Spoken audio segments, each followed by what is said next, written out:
What is so profound about the teachings of Ramana Maharshi and the Course in Miracles compared to, say, other traditions that are related to psychotherapy and psychology and religion?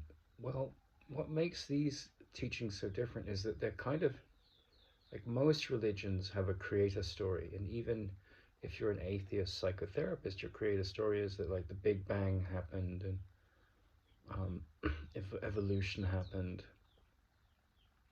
and you can't deny any of these things. They're true. They happened in the story of the world. The creation stories are there.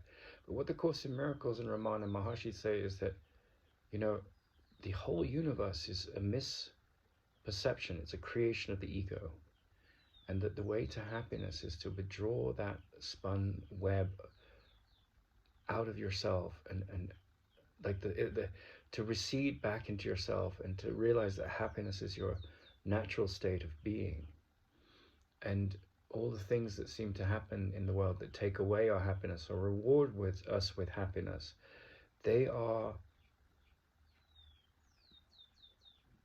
things that come from this entity that we've taken ourselves to be. And where there's the relief of pain and where there's the embracing of some sense of joy or happiness around an event that goes the way you want it to, then in both those cases, you're just tapping into your true nature. Like, oh, the pain has gone, phew, right? And people that have Tourette's, they say these four-letter words like fuck, shit, all these words that we use when we up against the sense that the bad things are about to hit the fan, right? And oh my god, like I'm in fight or flight mode. And that's where like the story of the externals takes you to a place where you become a victim of the world you see. And that's the animal nature, you know, like gazelles are looking over their shoulder for the lion, and you know, tax evaders are looking over their shoulder for the tax man. It's just, this is the world of trying to believe a lie. And when you come to the Course in Miracles, or you come to Ramana or any kind of enlightened psychotherapy, you're taking responsibility for how you see and what's seeing, right? So you have this identity that doesn't have anything to do with who you are. And it's sort of against, it's in contradiction to all the fairy tales and the romance novels. Now you fall in love with this woman and she falls in love with you, and I'm not saying any of that's bad. It's perfectly fine, right? And then the monks that say, no, I have to abstain from sex, and I can't, you know, women will bring me problems, or men will bring me problems.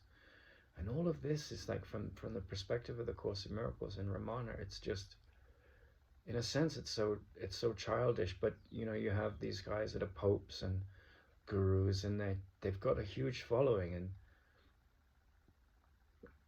and they resonate with what people think they know.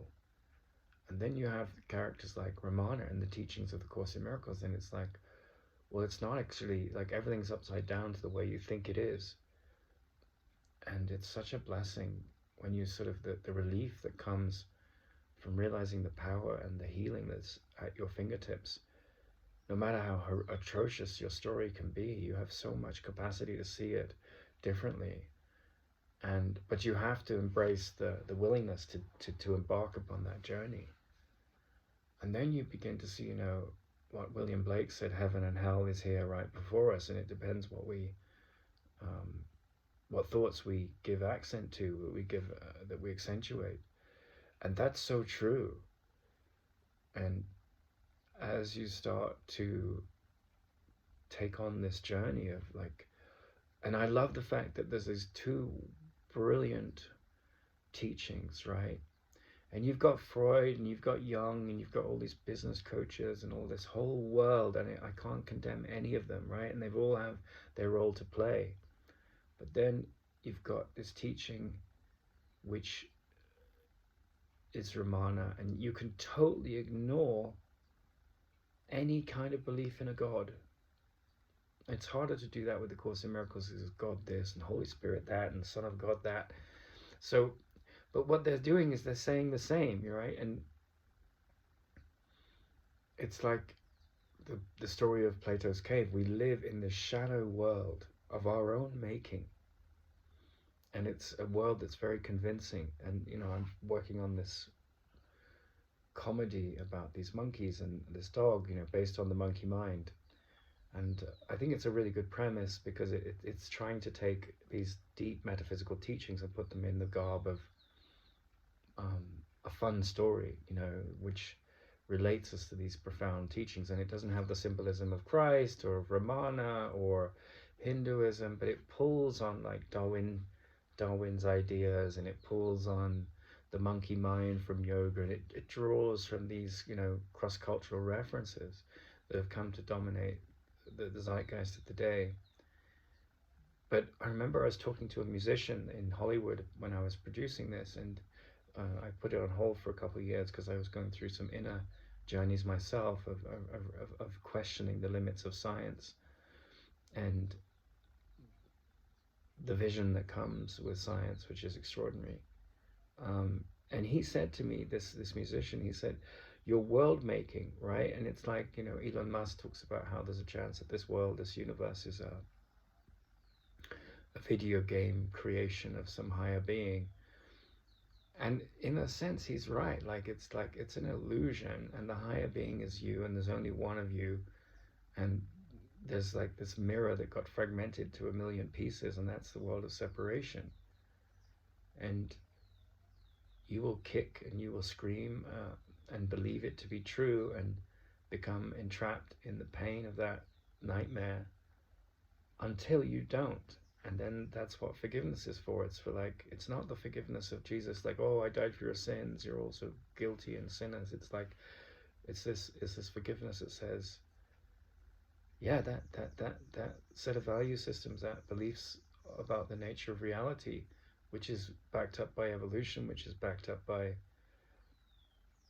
physics, which is backed up by the whole world of the ego thought system. I'm not saying that, denounce physics or evolutionary biology. They are perfectly practical, sane things in their place and helpful. We wouldn't have the internet if it weren't for the technology that's come from our study of physics. But the study of metaphysics brings you to a place where only one thing matters, and that is your peace and your joy and your happiness. And it's not self-centered. In fact, it's the end of the self-center. And so as you take the path of these profound teachings, you start to look at the shadow work that comes with it, looking in the shadows of your pain, taking into consideration the fearful system that is trying to pull you like a puppet in a puppet theater, by the strings, and define how you respond. And what you witness is that, most people in the universe believe themselves to be a body, believe themselves to be someone who was born, that will go through a journey of maturity and die. And that's true at the relative level. But it's a lie at the level of where your healed mind is waiting in the wings to be heard, right? And it's why these teachings of the Course in Miracles, one in a Christian language, and Ramana, he talks about Shiva, and he talks about the self, and he uses these Sanskrit terms which we associate with Hinduism. But the reason I like the word self is because it doesn't, it's sort of, all the gods and idols of the mind drop away in that word, because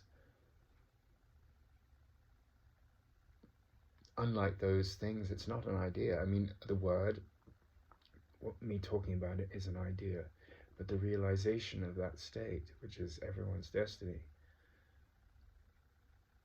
is not an idea. It's the one thing that isn't an idea. Everything outside it is, and everything outside it is unfounded. And yet you have to live, in this realm where relativistic truths have an enormous importance, and so you have to raise your children with the right education to handle physical pain, technological issues, political abuse.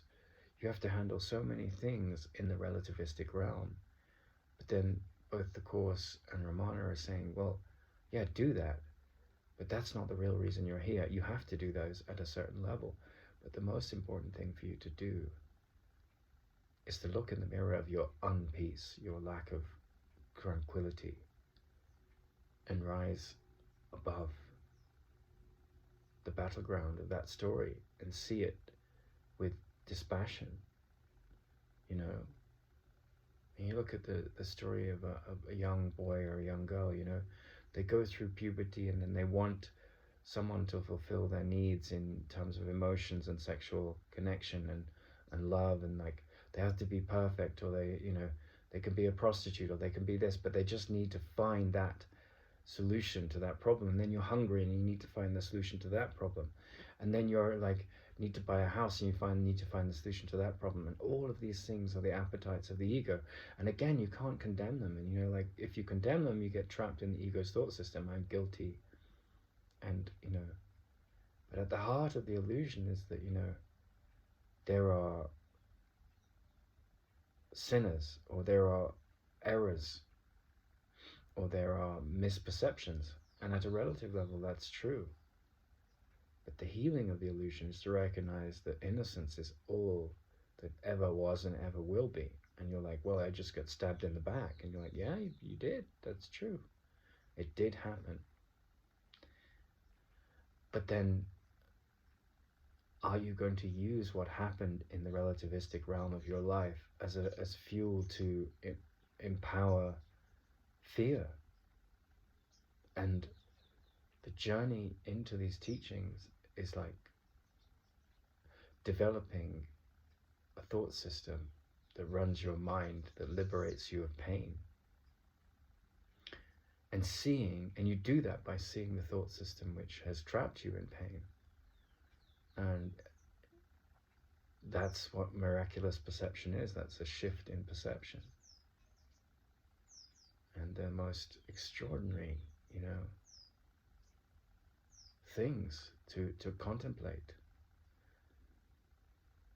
And I would say that, you know, I've definitely been a maverick and an iconoclast. I couldn't fit into the icons of evolutionary biology or into physics. You know, I could see the brilliance of the people thinking along those lines, and I couldn't fit into the realm of religious belief systems because they believe God created the universe, and I couldn't fit into the psychotherapeutic world because, you know, they have all these idols of Freud and Adler and all of this, and there's nothing wrong with those. But then you come across Ramana Maharshi and the Course in Miracles, and you think, God, that it's hard to operate, you know, to go into the Christian church and talk about the Course in Miracles, because I'm not condemning those people. They're perfectly on a, you know, they're on their own path that's valuable, and they'll get where they need to go. It's all perfect. But this is why I call my brand, right? It's just a symbol in the world, like a dog, or the word toad, or the cow in the street that you see, and you go to the countryside. All of these are symbols, and what you put onto them is what matters. But I realized that, you know, this ancient teaching that Ramana brings forward anew, I associate that with the Sanskrit word sutra. And then this ancient teaching that is it takes the whole Christian tradition and the Abrahamic traditions, which is Judaism and Islam. You know, these are the great religions of the world, you know, and Buddhism is part of the sort of the wing of, you know, I think the greatest Buddhist teacher of all time is Ramana, in my opinion, right? Because he's not a Buddhist, right? But he simplifies it with this question, who am I? And so both of these stories of Ramana and the Course in Miracles, they're a new link to meaning. Not new in the sense of time, but new in the sense of, if you bring it to application, your life is renewed every moment, and the journey back to the self is shortened every moment. I mean, why would you want to be mired in pain, you know, in any way? And so the sophisticated metaphysics of these two approaches, one in a language of South India, Tamil and Sanskrit, and another in a language that has been translated all over the world. But the language is secondary, and the symbols, the monads, like the monad of Christ, like you have a nomad, that's someone that's traveling across the world, and a monad is someone like Buddha and Christ are monads. They both represent savior figures, but the only savior you'll ever meet in the whole universe is your inner teacher inside, and his job is to save you from your pain, right? You're not so much your pain, but your pain mechanism, which is the ego. And how do you do it? Well, you see it. You just see it for what it is. And that's the essence of the wisdom of the um, process of negation that they talk about in Indian philosophy. Not this, neti neti, right? So this idea that I'm the body, this idea that I'm the ego, take care of the body by all means, they're loving thoughts. But the elimination of the projection in the mind, not this, not this. And then you have these, teachers that want to promise you that they can share, can they awaken you and all of this. And it's all very childish. I would never pretend that I can awaken anyone. My only journey here is to look at what's going on in my mind, And maybe someone can be a catalyst for you turning within. I've definitely had experiences of that. But usually those kind of people that they're doing it without any kind of motivation, I moved my life through a series of unexpected serendipities in the direction of developing Sutranovum. And I have to be clear, I'm not trying to persuade anyone of anything, because to do that would come from insecurity.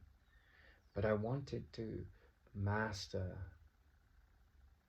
the teachings in myself, right? And that's my responsibility just as it is yours, right? And when I say master the teachings, well, I found the symbols of Ramana in the Course in Miracles, the most profound gifts to mankind that I've come across, right? Now you could say, well, what about the guy that invented the toilet? He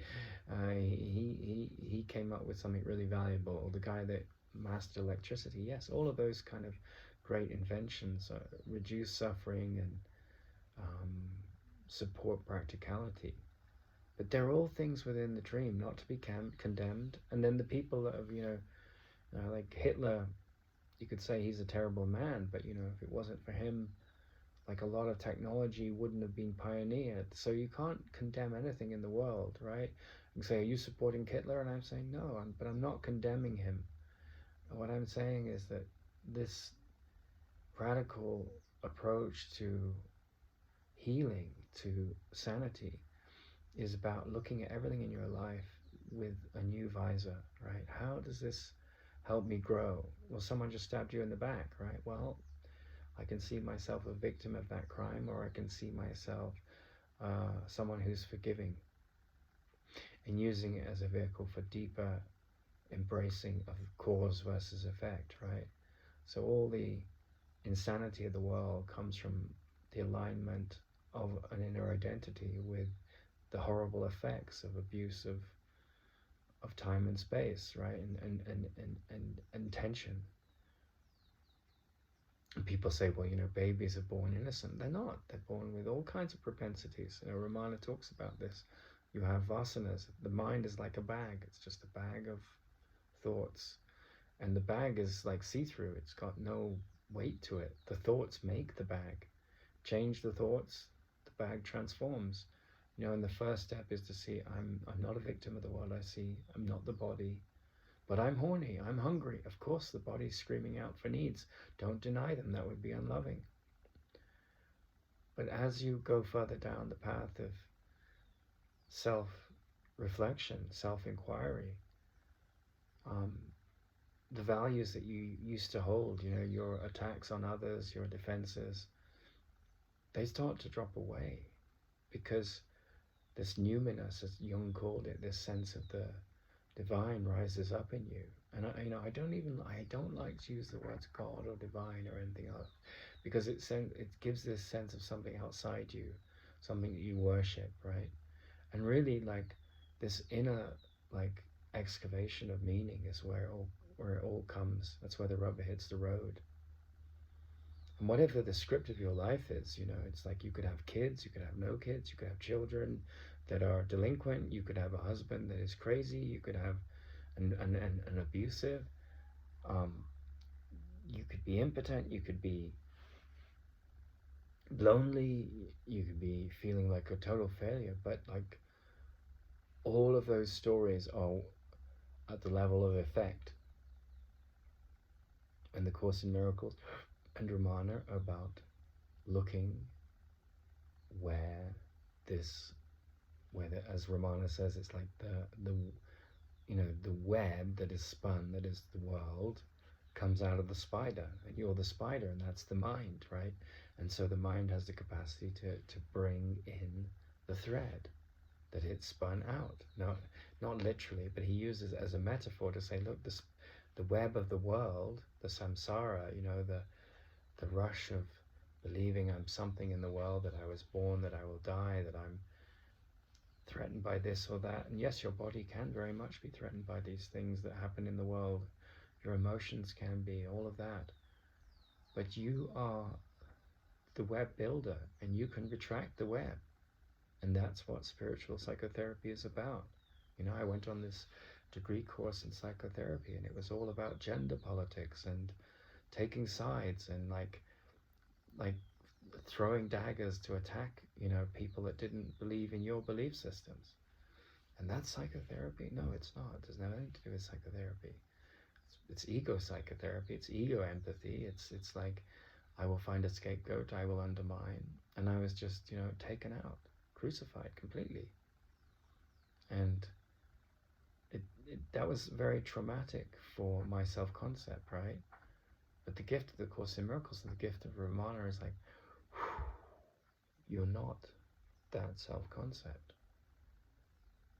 And somewhere in the Course in Miracles it says, the ego has no power, right? It's like, it's lighter than a feather up against a mountain. I'm making that metaphor up, but it says that, you've aligned yourself with this weak creature, with its attack and defense thoughts, right? And that creates all illness. We think the doctors heal it, and yes, at the relative level, if you're sick, use a doctor or some kind of medicine, right? I've found a path to heal my skin, and that's all at the level of magic, because the metaphysics is saying you're the spider that's weaving the web of the world, and the world doesn't exist when you retract that thread back into the mind. And this is the Sutra Novum. This is the thread of new meaning that liberates us from our depressions, our body dysmorphia, or our sense of I'm not pretty enough, I'm not handsome enough, I don't have enough money. It's all coming from lack. Or life is too short. There's a guy who just was obsessed with like being young, and he used to own Venmo, and he's put millions of dollars each year in making this body that never ages, But does that end fear? No. Because the fundamental, he's making this I mean, I'm not condemning anything he's doing at all, but he's making the shell of who he thinks he is everything, and it's like, yeah, I've gone on a diet which often involves fasting and so forth, so my body is at the optimum health that I can appropriately use, It's a diet I never thought I would do. I told my friend the other day, he said, what do you eat? I said, beef. He said, and? I said, beef. Right, but it's like I've been on it for 2 months, and my chronic skin problem has got much, much better. I think another month it will be gone, maybe 2 or 3. I've tried everything. But that, as I've, practiced that, which is fine, I've also had a great, horrific set of traumas happen to me. I've been accused of being a misogynist. I've been accused of being racist and sexist, and that none of it had any relationship to the human I am. But, my self-concept got very hurt by those experiences. And let's say you're raped, or someone kills your father. Those kind of things can just put you in a lifetime of endless turmoil and pain. And you go to endless therapists, and they're stuck in their self-concept of how compassionate they are, and you take antidepressants, and I'm not judging any of these things, I really am not. But then you come to the vertical wall of a Ramana and A Course in Miracles, and if you're an atheist, I'd probably recommend Ramana, because he's talking about the self. He's not trying to promote some kind of God. And when he does talk about God, you can definitely see that the atheist says there's no God. Well, that's a God, right? The idea that there's no creator, it just happened by chaos, right? There's no rhyme or reason to it. That's a chaotic God. And then there's just as much a chaotic God as the God that would create this universe. There'd have to be some sadistic bastard to create a universe like this, On the one hand, you have the joy of a child's birth, and on the other hand, you die of like an horrific disease like AIDS, and where's the love in that kind of like schizophrenia? So the mystic is the one that swims in the waters with delight. The waters are the same waters that the schizophrenic drowns in, right? And you can be completely schizophrenic at the level of like emotional wisdom compared to the what's really going on, reference to what's really going on. You can be an atheist or a believer in God, and can be completely using different idols to justify the same thought system. But then there's this transcendent intelligence that says the ego created the universe. The ego is a tyrant that has no power over me when I don't obey his commands. And that's what the teachings of Ramana Maharshi and the Course in Miracles teach, right? And I was inspired to start Sutra Nova. I was swimming in the ocean off the coast of Mexico in Baja California, and I was like snorkeling, I was in this other world, and this name Sutra Novum came to me because I didn't want to be a course teacher, because I didn't want to be associated with God and the Christ, and I didn't want to be limited by those symbols. And then I realized, I'd spent a decade in India. I knew the mythology of the Indian subcontinent really well, and I was like, well, this is a time where people are coming into an awareness of the power of science. They're still facing the fundamental problem of what's death and how do I handle suffering. And so there's going to be airplanes that are going to fly from London to Sydney, and go over the surface, not of the surface of the earth, but the surface of the atmosphere. And instead of being like 20 hours, it will be 2 or 3, and maybe less with time. So the world's getting smaller, and the myths are going to change.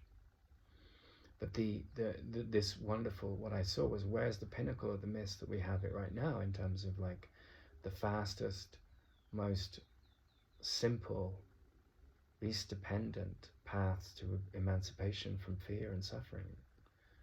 In my opinion, my humble opinion, those are, the sutras of Ramana taken in the right context, and the new contributions to metaphysics and psychotherapy that we get through the Course in Miracles. And of course, someone who's in that frame of reference goes on a course, a psychotherapy degree, and people are stuck in these, arguments that completely miss the bigger picture. I'm going to be crucified, which I was. So it is through floundering in the old and the attacks of the old that I came upon my, calling in terms of worldly activity. And I believe that, that's my gift to share, not that I'm, the moment anyone says, look at me, I've got something new to share, or I can save you from your problems, run a mile. But what I mean is that if you find value in what I'm pointing at, great, but don't credit that to me in the sense that, put me on a pedestal, because I will fail you, like anyone that you put on a pedestal is a projection in your mind. You might say, well, Nathan, don't you put the Course in Miracles and Ramana on a pedestal in your mind? I see them as wayfinders, pointers to the teacher within that is wise. And I think in that sense they're very valuable. But they're just like, as Ramana said, hey, my teachings, what I'm pointing at, it's like you've got a thorn in your thigh and you use a thorn to take it out. Do you then walk around saying the thorn that's relieved you of the suffering that plucked out the thorn is important, like worship at it? No, you just throw it away.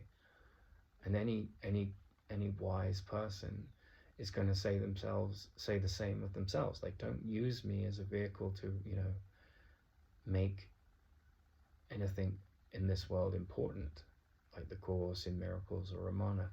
Just use those symbols to bring yourself to where you need to go, which is inevitable anyway.